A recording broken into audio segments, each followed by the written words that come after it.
I hope that video helped y'all get reacquainted with scientific notation from hopefully doing it before. Even if you didn't do it before, if you don't remember doing it before, we'll try it out. So this is the hard part, in my opinion. The converting from scientific notation to regular is real easy. If it's positive, you move the decimal to the right. If it's negative, you move the decimal to the left. And I'll show you what I mean by that in a minute. This one, you have to tell them where the decimal came from. So let's do an example. I'm going to do number 1, just in case you can't read that or in case it's too far over there for you to see it. I'm going to write it right here. Number 1, 45,700. There's not a decimal in here, like decimals are dots. There's no dot. Where's the decimal supposed to be, anybody?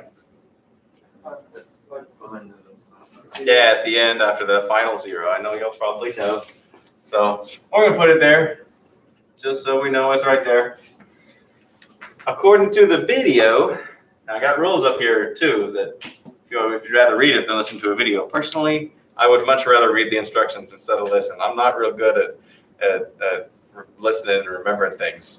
I would much rather read it. But yeah, where's the video say that we're supposed to put that decimal when we start changing something to scientific notation?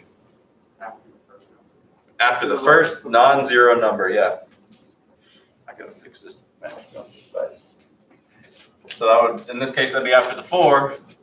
So if there actually is a decimal there, in our example, there's not. We put that there, so we can just say 4.57. But let's say that this said 45,700.1. We'd have to say 4.57001 times 10 to the something. But let's not, because it didn't actually have that decimal there. I just put it there so we knew where it was since it wasn't actually there. So 4.57, that's the first step. Put the decimal after the first non-zero number. The second step is write a times 10 to the, oh, we'll write in times 10, I guess. We don't need to write to the. See, I've got my steps right here on this paper assignment I used to give out back when we did paper things. All right, so here's the hard part. Write an exponent on the 10 indicating where the decimal used to be before you wrote it in its new spot. So that 10 is not very big. Times 10. All right, decimal used to be over here. We're given, so whoever is looking at our number that we're writing it for, they're looking at what we wrote down, and they're like 4.57. We have to tell them where the decimal came from. So it was over here. So we have to say, this decimal is here now, but it came from 1, 2, 3, 4 to the right. Wait, is that even 4? 1, 2, 3, yes. So that's positive 4. It came from 4 to the right, so positive 4. If you think about it any other way, because this isn't about moving the decimal, this is about where the decimal came from. Let's do another example. I guess we'll do number 2. Let's do number 2. 0.009. There's the decimals, in case you can't see it. All right. So first up, put the decimal after the first non-zero number, which is 9. Since it doesn't have a 0 after, we'll just say 9.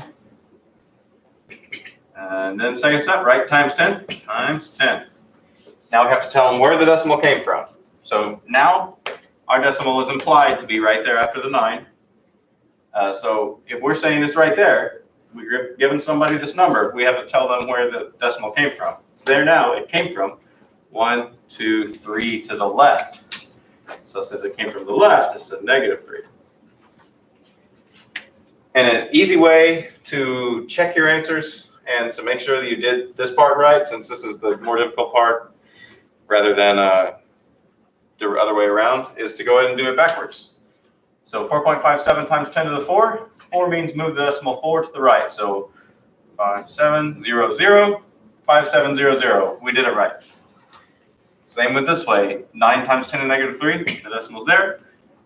If we're doing it the other way, to go from this to this, negative 3 means move a 3 to the left. So 1, so let's see, 900, 900.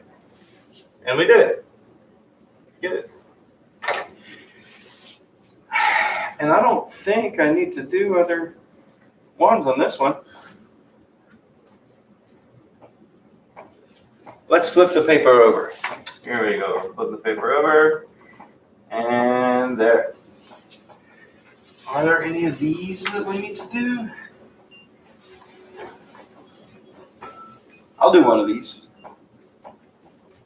So I'm going to do number 20 over here. 7.121 times 10 to the 9.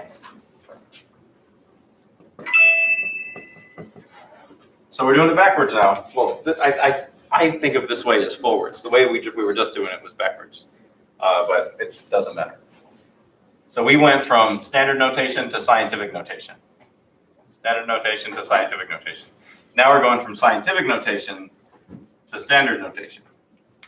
So this is the way that I think is easier. It's got a positive 9, which means you move the decimal 9 to the right because it's positive. 1, 2, 3. I better write this over here. Okay. 1, 2, 3, 4, 5, 6, 7, 8, 9. 0, 0. Man, it's a lot of zeros.